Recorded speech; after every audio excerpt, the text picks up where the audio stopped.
Yung nguso niyo. At tapos, hindi ko alam kung may salita kayo. Nagano'n ka na rin yung... Oh, syempre. Natural na lang yun. Oo. So, meron isang gwardiya sa airport at tinanong ko siya, sabi ko, ate siya, sabi ko, excuse po, nasaan po ba ang CR? At gumanito siya. Walang sagot. Nguso lang. Sabi ko, wow! Nagulat ako, sabi ko, talagang nasa Pilipinas ako eh. Nagets mo? Nagets ko, kasi yan yung isa sa teachings ng... Diba? Ngunguso lang, pero gets na. Nagets ko na. Part of the cultural training yun. Hindi ko- Tinirain kayo na gano'n ng mga Pinoy? Oo, kasi yung mga teacher namin doon sa US, dating missionary din sila. That's how they point directions in the Oo, Philippines. parang ganun. Tapos yung, hindi ko alam kung may salita kayo. Buti hindi mo kinis sa lips kasi babae siya. Kasi kung hindi ka oriented. Ha?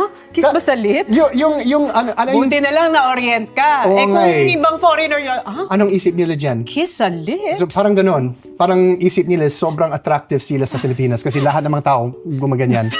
Yung, ano tawag ito sa Tagalog? Pag hindi mo narinig, pag hindi clear yung... Ha? Ha? Pero may salitang Tagalog Kasi for... in English, come again? Excuse me? What did you say? What did you say? Pero dito lang, ginagamit ko yan lagi sa vlog. Lagi akong gumaganito.